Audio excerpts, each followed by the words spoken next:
Thank you very much. Thank you, everybody. It's a big day. Should be fun. I don't know. You'll maybe find reasons why it's not, but I can't imagine because we have a lot of great things happening. It's been a very strong week and a very strong weekend.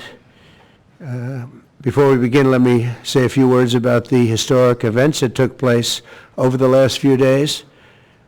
On Saturday, my administration helped broker a full and immediate ceasefire, I think a permanent one, between India and Pakistan, ending a dangerous conflict of two nations with lots of nuclear weapons.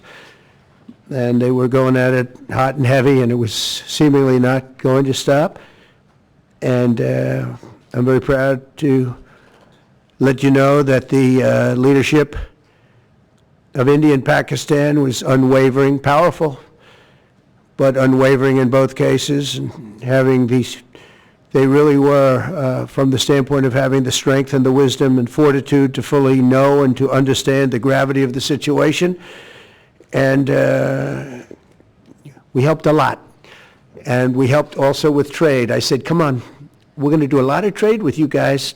Let's stop it. Let's stop it. If you stop it, we're doing trade. If you don't stop it, we're not going to do any trade. People have never really used trade the way I used it. That I can tell you. And all of a sudden they said, I think we're going to stop. And they have. And they did it for a lot of reasons, but trade is a big one. We're going to do a lot of trade with Pakistan. We're going to do a lot of trade with India. We're negotiating with India right now. We're going to be soon negotiating with Pakistan. And we stopped the nuclear conflict. I think it could have been a bad nuclear war. Millions of people could have been killed, so I'm very proud of that. I also want to thank Vice President Vance and Secretary of State Rubio for their work and efforts. They worked very hard on that. We also, as you know, created a situation where the Houthis, for the first time ever, have ceased firing, and they've let it be known that they're not going to be firing at American ships anymore, not going to be firing at Americans anymore. This was a heavy barrage that lasted for approximately 50 days. And as you know, they've been in war essentially for forever. But over the last 10 years, they've been very difficult for other countries. Nobody was able to do what we did. But they stopped, and we take their word for it. Their surrogates and them directly said, we don't want to do this anymore. And so we were satisfied with that. In addition, yesterday we achieved a total reset with China after productive talks in Geneva. Both sides now agreed to reduce the tariffs imposed after April 2nd to 10% for 90 days as negotiators continue in the larger structural issues. And I want to tell you that a couple of things. First of all, that doesn't include the tariffs that are already on, that are our tariffs, and it doesn't include tariffs on cars, steel, aluminum, things such as that, or tariffs that may be imposed on pharmaceuticals, because we want to bring the pharmaceutical businesses back to the United States, and they're already starting to come back now based on tariffs, because they don't want to pay 25, 50, or 100% tariffs, so they're moving them back to the United States. I spoke to Tim Cook this morning, and he's going to, I think, even up his numbers, $500 billion. He's going to be building a lot of plants in the United States for Apple, and we look forward to that. I really do look forward to that. But the talks in Geneva were very friendly. The relationship is very good. We're not looking to hurt China. China was being hurt very badly. They were closing up factories. They were having a lot of unrest. And they were very happy to be able to do something with us. And the relationship is very, very good. I'll speak to President Xi maybe at the end of the week. We have some other things we're doing. But one of the biggest things that we're doing, and I don't know if people realize this, but we made a great deal with China, a great trade deal, but it was a much bigger deal originally, and then they canceled it right in the last day. Some of you faces I remember were there when that happened. I remember you. And we had a deal where they opened up their country to trade with the United States. And they took that away at the last moment, and then I canceled the whole thing. And then 6 months later, we ended up doing a smaller deal. But it was a big deal. It was $50 billion worth of product that they were going to purchase from our farmers, et cetera. And we agreed to that. People thought it was 15 because they were doing 15. We made it 50 because I misunderstood the 15. I said, you got to get 50. Because when I asked, if you remember the story, when I asked, what are we doing with them? My Secretary of Agriculture at the time, Sonny Perdue, said, sir, it's about 15 billion and we're asking for 15. And I thought he said 50. So I said, so they came back with the deal at 15. And I said, no way, I want 50. Because you said 50. They said, sir, we didn't say that. Anyway, bottom line, I said, go back and ask for 50, and they gave us 50. And they were honoring the deal, and we would call them up a lot for the corn and for the wheat and for everything. They were honoring the deal, and then when Biden got in, they no longer honored the deal. There was nobody to call. I would call on an average of once every 2 weeks to say, come on, you have to speed it up a little bit. And our farmers were doing great. I said to them, buy more land and bigger tractors, if you remember. That's what happened. But the deal was a very good deal. But the best part of the deal was that we opened up China. China agreed to open itself up to American business to go in. And it would have been a great thing, I think, for China. They would be able to see things that they haven't seen. They would be able to buy products that they had never been able to buy. Would have been great for American business. I think it would have brought unity between China, better unity between China and the United States. And the bottom line is that they canceled it the last day. We were all set to sign it, and I went a little bit angry. I got a little angry. I said, they canceled the deal. The deal was done. It was all ready to be signed, and people went over. They came back to me, sir, they don't want to sign the opening up China. Well, the biggest thing that we're discussing is the opening up China, and they've agreed to do that, but it's going to take a while to paper it. You know, that's not the easiest thing to paper. But that's the single, I think, to me, some people would disagree. Some people would say we're getting a lot of money with tariffs or whatever, but, you know, especially when you add what we already have. Because remember, we're already getting the 50% on steel and different things. That's not included in these numbers, so you can add that. But the biggest thing to me is the opening up. I think it would be fantastic for our businesses if we could go in and compete with China. It would be a lot of jobs for China. It would be, I think, at a time when they can frankly use the jobs.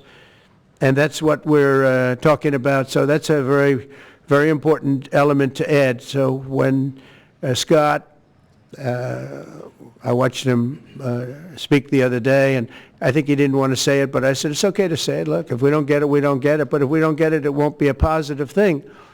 But if we do get it, I think it's maybe the most important thing to happen. Because if you think about it, we opened up our country to China. They have very few restrictions. And they didn't open their country to us. Never made sense to me. It's not fair. And they've agreed to open China, fully open China. And I think it's going to be fantastic for China. I think it's going to be fantastic for us. And I think it's going to be great for unification and peace. China will also suspend and remove all of its non-monetary barriers. They've agreed to do that. Well, they're very numerous. But again, to me, the biggest thing that came out of that meeting is they've agreed. Now we have to get it papered, but they've agreed to open up China. It's going to be great for everybody. And third, I'm very happy to announce that Idan Alexander, an American citizen who until recently most thought was no longer living, thought was dead, is going to be released in about 2 hours, actually. And he's going to be released before the eyes of Steve Witkoff, who has done a fantastic job. I know a lot of people that have a lot of talent. I know Steve had a lot of talent. But I know a lot of people with a lot of talent, but there's one that I thought had a special way about him, special personality, aside from being a good deal maker, had a special way about him, and it was Steve. Knew very little about the subject matter, who does, but he learned it in about 2 hours. and he's been fantastic. So I want to just thank Steve. But they're going to be releasing Edon in about 2 hours from now, or sometime today, let's say. And again, they thought he was dead just a short while ago. His parents are so happy. They're so happy. So it's, as you know, Edon's the only American citizen who's captured and held hostage by Hamas since October 7th, 2023. And he's coming home to his parents, which is really great news. I mean, to me, it's big news. They thought he was dead. So that's that. So we'll be heading there, and we'll be seeing 3 primary countries. You know all about that: Saudi Arabia, UAE, Qatar. On Thursday's meeting with Russia and Ukraine is very important. I was very insistent that that meeting take place. I think good things can come out of that meeting. Stop the bloodshed of the horrible. It's a bloodbath. But that 5,000 more, it's really much more, I'm trying to be conservative, more than 5,000 soldiers. Russian, they're not American soldiers, they're from Russia, they're from Ukraine, but they're people. They're human souls, and they're being killed at levels that we haven't seen since the Second World War. And it's every week. A lot of drone fighting. It's a whole new form of warfare, and it's violent and vicious. And so that's it. I'd like to go back to China just for a second. They're very heavy on the fentanyl. We're charging them, as you know, 20% for the fact that they send fentanyl into our country. And they've agreed that they're going to stop that. And, you know, they'll be rewarded by not having to pay, you know, hundreds of billions of dollars in tariffs. So the fentanyl should stop. It comes from China. It's amazing. And comes through our southern border, comes through our northern border too, comes through Canada, and comes through our southern border, much more through the southern border. But so that's a very important subject to me, because everybody in this room has lost friends or people that have family members that have died of fentanyl. So there's a big incentive for China to stop, and I take them at their word. They're going to work on that, I think, very hard. And one thing, when they work on something, they get it done. So now I'm about to depart on a historic visit. Some of you are going with us to, as I said, Saudi Arabia, Qatar, and United Arab Emirates. Before I do, I'll sign one of the most consequential executive orders in our country's history. I don't think there's ever been anything signed like this, certainly not with respect to health care, nothing even close. I'm delighted to be joined on this occasion by Secretary of Health and Human Services Robert F. Kennedy, Jr., who is doing a really good job, I have to tell you that. CMS Administrator, a friend of mine, Dr. Mehmet Oz, who is an amazing guy. You know, I was telling Bobby before, Oz had a very successful show, but it hurt his reputation. Because when you're in show business, it hurts your reputation a little bit. It's good for you, but in terms of professionalism and being a doctor, it sort of hurts your reputation. This guy went to the best schools, was the best, I mean, top of the line.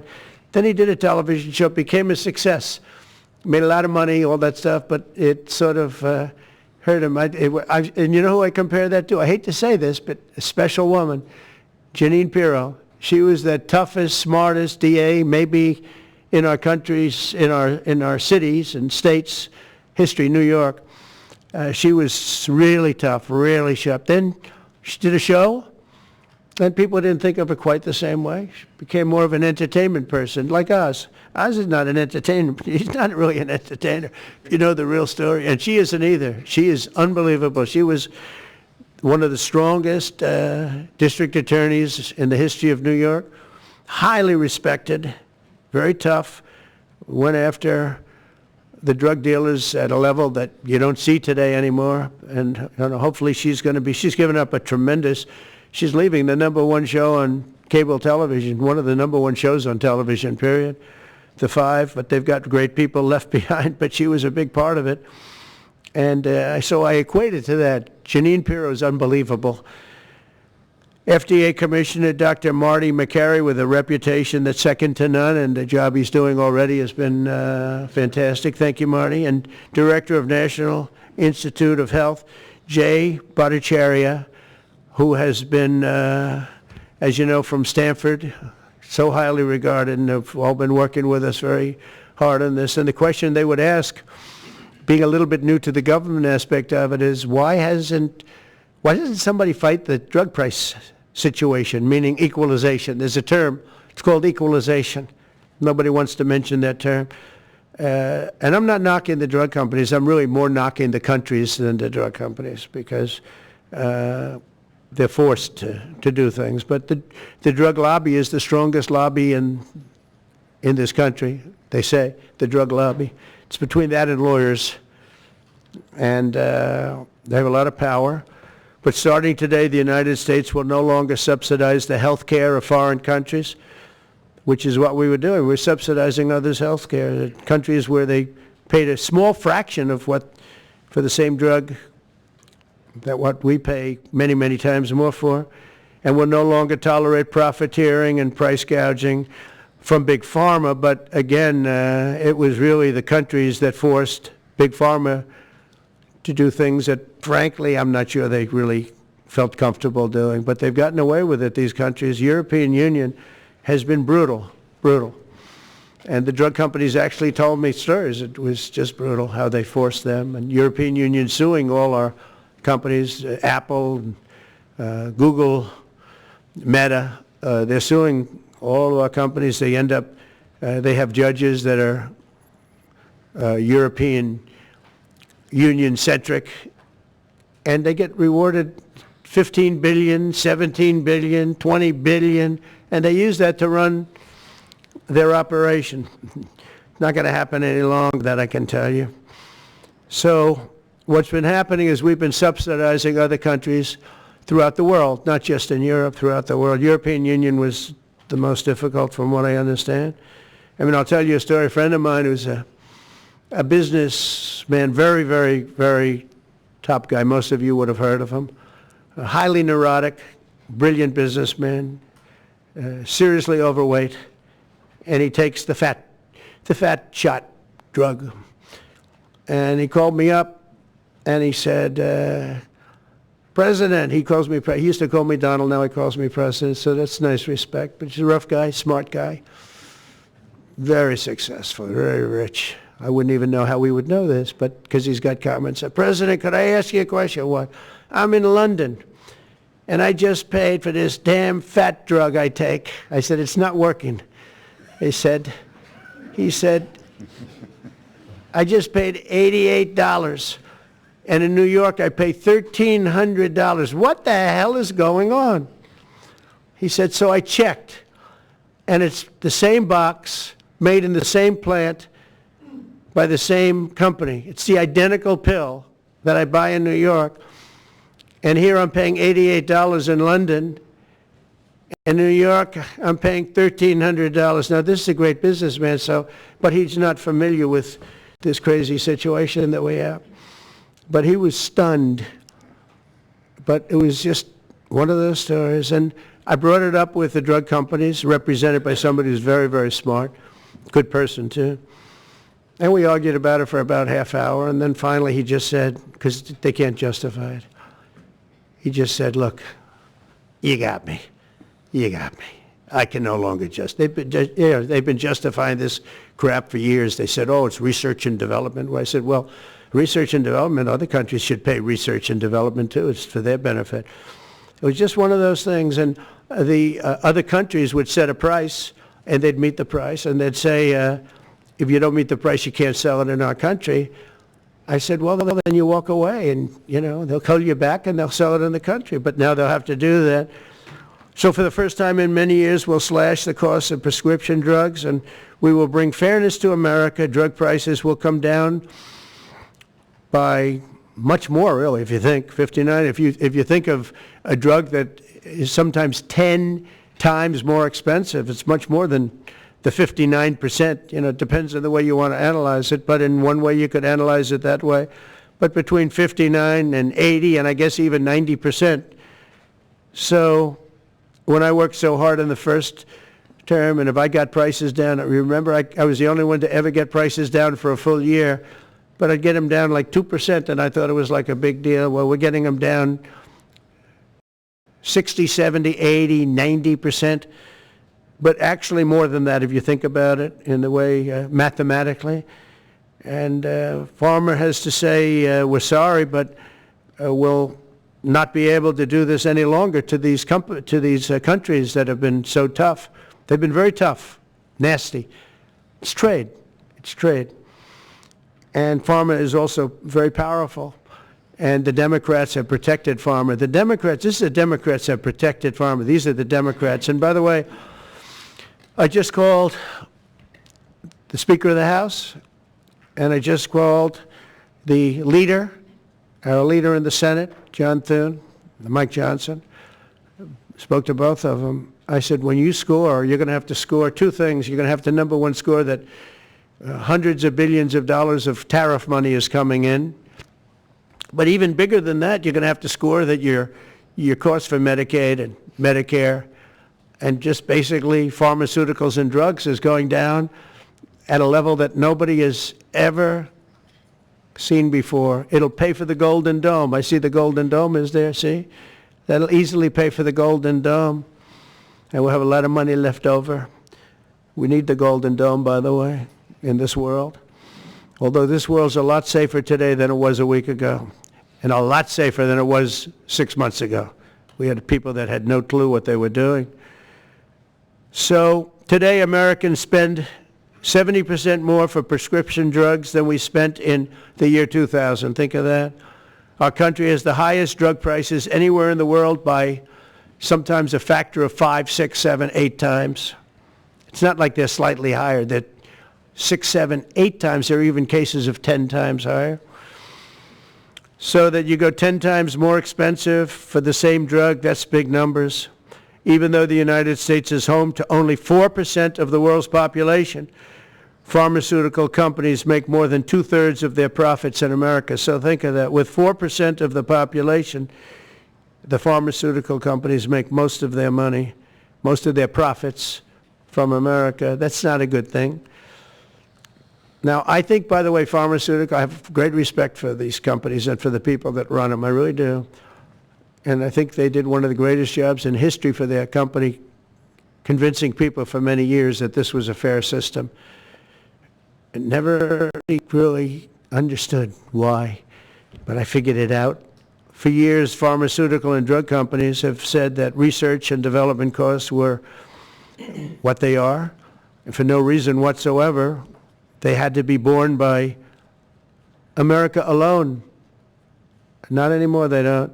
This means American patients were effectively subsidizing socialist healthcare systems in Germany, in all parts of the European Union. They were the toughest of all. They were nasty. And I see that. I see that with trade, too. European Union is in many ways nastier than China. Okay? And we've just started with them. Oh, they'll come down a lot. You watch. We have all the cards. They treated us very unfairly. They sell us 13 million cars. We sell them none. They sell us their agricultural products. We sell them virtually none. They don't take our products. That gives us all the cards, and very unfair. So they're going to have to pay more for health care, and we're going to have to pay less. That's all it is. And believe it or not, because it's really the world we're talking about, not just the European Union, but because it's the world, the numbers are for the healthcare company not as bad as you would think. They'll make the same. I think the healthcare companies should make pretty much the same money. I really don't believe they should be affected very much, because it's just a redistribution of wealth. It's a redistribution where it could be the same top line, but it's going to be distributed differently. Europe's going to have to pay